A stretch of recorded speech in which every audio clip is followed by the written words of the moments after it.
Let's tell everybody what we're cooking today. We're going to cook butter beans and shrimp, which is a river road dish from Lecha. And I think after a while, Buggy's going to come in and do a pastelaria pass. And now we're boiling the butter beans, which are getting ready to fall apart as we speak. Okay. Yeah, we've been cooking these for a little while now. These were the fresh butter beans. That's fresh butter beans. And I had them in the freezer for about a month. And found a way to use them. Okay, well there you go. Now, if I'm looking in the store for something to cook like this, which beans do I look for? The frozen baby lima beans would probably be the best. You probably have to cook them a little bit longer than the fresh butter beans, but they'll do just as good. Okay, well let's take a look at what we got bubbling away here. Y'all, this recipe is cheap and easy. Just saute a pound of shrimp with some chopped Creole veggies and boil 2 pounds of beans with some water and season them up. Go to our website for the details. Now, Mickey, how long have the beans been boiling? I'm guessing about 45 minutes. Okay. And then it only took me 5 minutes to do the shrimp. So I'm just going to add the shrimp and the seasoning to the pot. Okay. And I will add a couple of little teaspoons of roux just to thicken it up because that's the way they did it in the old days. Because that's always good, huh? Yeah. Now, could you add extra tomatoes to this if you were from a little further down the river where they like a little more tomato? Yeah. Yeah. Yeah. A little rotel or something? Yeah, I'm sure you can. Okay. Now, Mickey's adding just a little bit of roux, and it is an optional ingredient if you don't want the extra calories.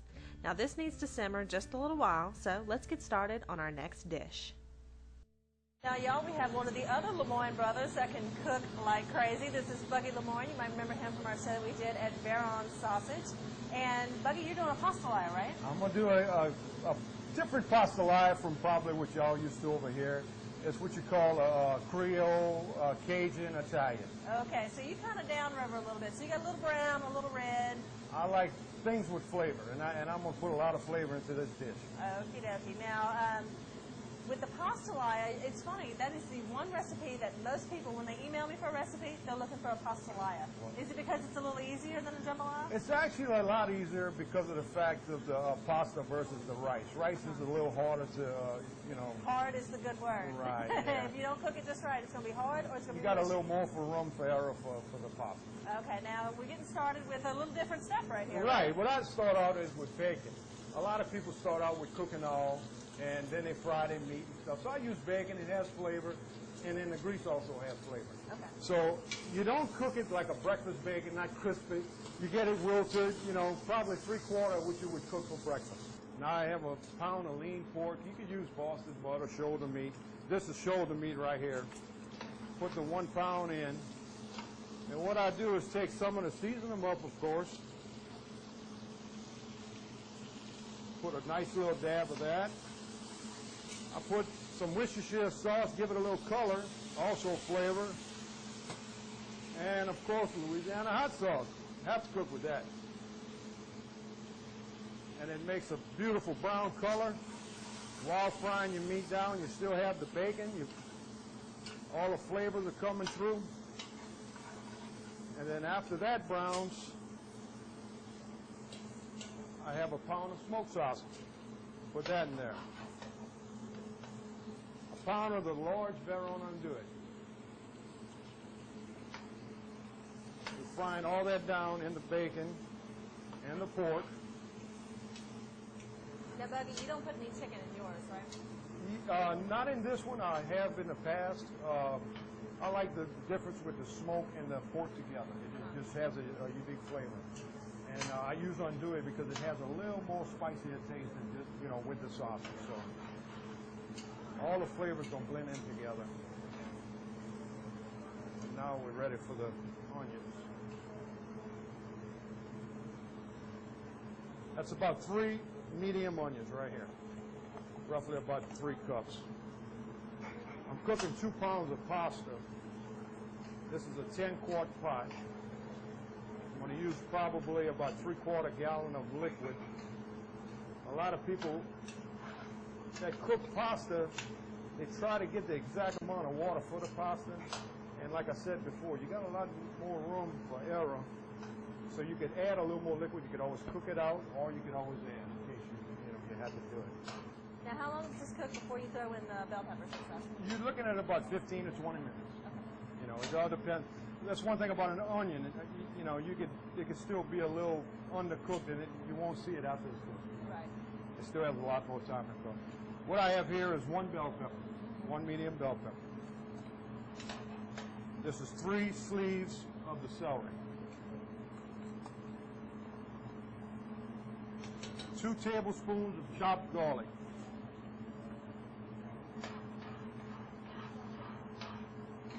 Smother that down for about another 10 minutes. Okay, this is the Creole part of it. What I'm putting is diced tomatoes, 1 15-ounce can. That'll give it a little sweet taste. It's going to give it a little rustic color. Then I also put a can of brown gravy, and when the red and the brown mix together, it gives it more of a rustic color. Okay. And then I use mushrooms. Okay, and you're leaving the liquid with the mushrooms? Liquid, and more liquid the better. Okay. Because you're going to need plenty of liquid for that spaghetti. Right. And I also took 10 bouillon cubes, crushed it up, Okay. and it'll also give it a little chicken flavor. Okay.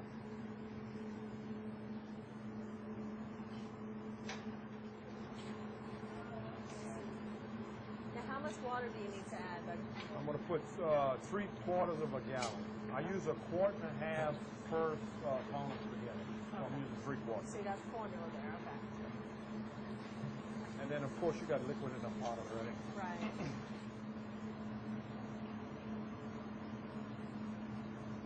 What I'm going to do is bring this to a ball.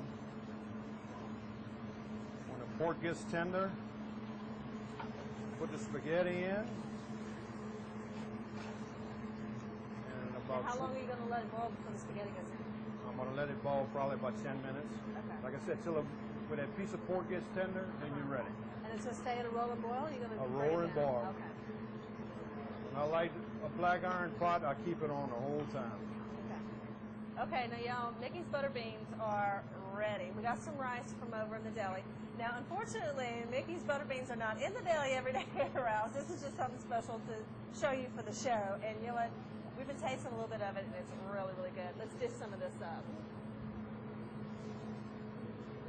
Now, Mickey, how long did it take to cook all of this? Probably about an hour and a half. Okay. But most of it's just sitting and waiting for it, right? Right. Mickey, this looks wonderful. I'm going to give it a quick taste because I can't stand it no more. It's good. Okay, y'all. For this recipe, you can go to our website at www.theoutdoorkitchenshow.com. And we have this and, of course, all the other things that Mickey has cooked there. And you know what? When we come back from the break, we're going to finish up Dougie's pastelaia. So make sure you stay tuned to the Outdoor Kitchen Show. We'll be right back. When a recipe tells you to ask your butcher for help, who do you trust? Ralph's Market. They have the highest quality meats and trained butchers on staff that can custom cut at no extra charge. Or try their ready-to-cook stuffed chicken and chops, or their take-home hot deli plates. Whether it's gourmet or everyday, come to Ralph's Market at Gonzales, Jones Creek, or Pelican Point, the market you trust for the best quality, selection, and local friendly service.